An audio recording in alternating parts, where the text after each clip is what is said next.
So in this video, we're going to try to determine if a Blackstone grill is for you or not. We're going to go over the features of the Blackstone. We're going to compare the Blackstone to an actual barbecue grill.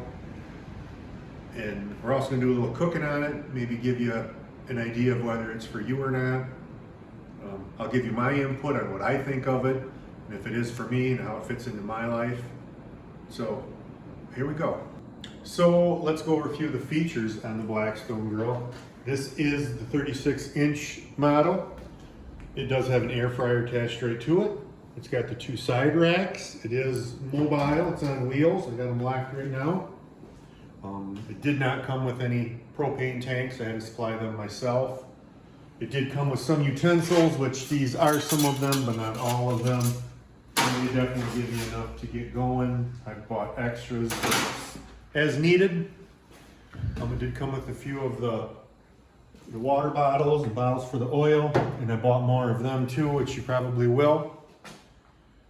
Let's just take a look here. It's got 4 separate burners to control the 36-inch top.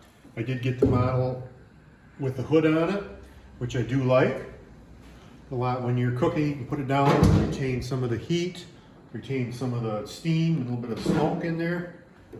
Let's move down to the air fryer. These 2 bins, you can fit a lot of fries, make chicken wings in there, French fries. I've even made kielbasa's in there. The third one here is just a warmer. If you get everything done, you just want to keep it warm. Here's the control for that. It's got a blower on it, you can hear. Fire it up. Igniter here lights the 4 burners and the air fryer. Pretty simple, pretty straightforward. As far as heat range goes, the first third of the grill here is a little bit cooler than the middle. The middle is warmer, and the very top here is the hottest part of the grill. And you can, once you're used to it, you can adjust the way you cook. Those are pretty much the features on the Blackstone. So a little bit about cooking on the Blackstone grill. It is very forgiving. You can, you would have to try to actually burn something on this grill. And another feature that I really like is, like, I've got these vegetables pretty much prepped. These could use a little more trimming. And you can hear, whew, that's hot. I'm hitting into the bottom pretty good. That does not affect the cooking surface at all. It doesn't bother it, doesn't hurt it, doesn't do anything to it. So that is a real nice feature. You know, you're looking in there and you cut up good as you wanted to, or you wanted to see if it's done or not. You just cut that baby open and check it out. So I'm gonna let that cook a little bit. I'm gonna put some chicken on here. We'll see how that goes. Well, I got my vegetables cooking along pretty good. I did throw my chicken breasts on there. We're making chicken fajitas tonight, by the way. And as you see, I'm using some tin lids. They're actually tin pans. And when I like to use them, it helps keep the heat in. It helps keep the moisture in. It helps them cook faster. And it's just a little trick I learned. I mean, there's tons of videos. Everybody uses them. You can get an actual cooking lid, or you can use the aluminum pans. It's just your personal preference. But again, I'm making fajitas, so I would like to cut this chicken up a little bit.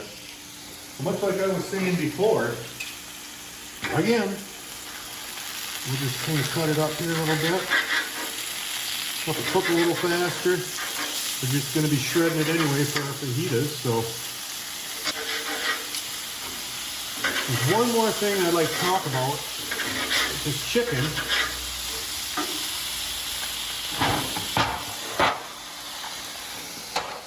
Is this seasoning. I don't know if we can see that there. Kickin' Chicken Finger Lickin'.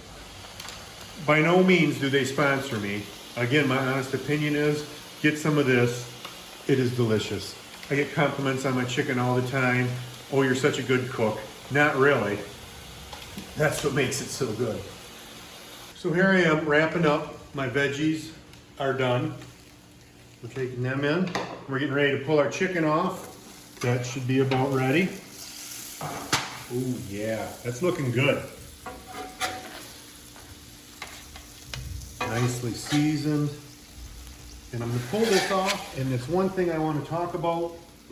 I'm gonna touch on a little bit later in the video, but cleanup on this grill is so easy. One of the huge pluses about it. Just a wooden scraper.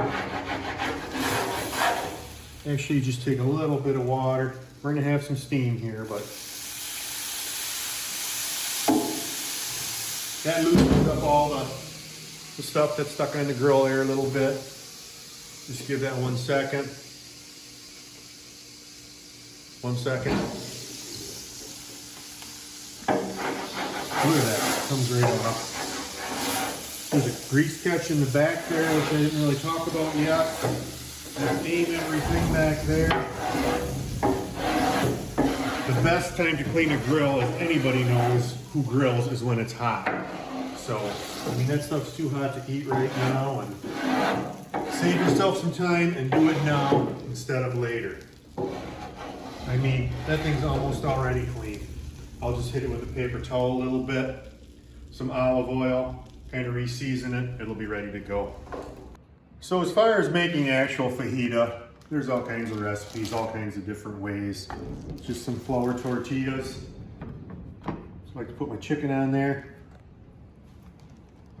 I did wash my hands. You know, a little bit of cheese. But there's all kinds of salsa and sour cream and guacamole, and it's really not what this vid's about. I'm going to talk a little bit more about the pros and cons, pluses and minuses of all this stuff. Just kind of want to show you a little bit of the finished product of what we had. One of our favorite dishes, we eat it all the time. So we're going to eat, and then we're going to do the wrap up, pros and cons. That's how this is going to roll. So in the beginning of the video, we asked the question, should I buy a Blackstone grill? And the answer to that is very easy. I have no idea. All I can really do is tell you the pros and the cons of Blackstone, let you make a decision for yourself. Pros, let's take breakfast for example. You can make the eggs, you can make the bacon, you can make the ham, you can make the pancakes. Heck, you can even make toast on there. And you're using one cooking surface for all that. Cleanup is easy. Like my Blackstone's out in my garage, there's no mess in the house. Bing, bang, boom, it's cleaned up, you're done. I also like to make BLTs on here. I also like to make grilled ham and cheese, stir fry, some fried cabbage, all that stuff. Meals like that, Blackstone wins every time. But yet it's still not a barbecue grill. Hamburgers, you can cook them on there, nowhere near as good. Steaks, I got a pretty good steak recipe, but still, barbecued steak, hands down every time the barbecue grill wins. Brats, again, that needs to be made on a barbecue grill. So is a Blackstone right for you? Again, I have no idea. But personally, I think you need both. Thanks for watching.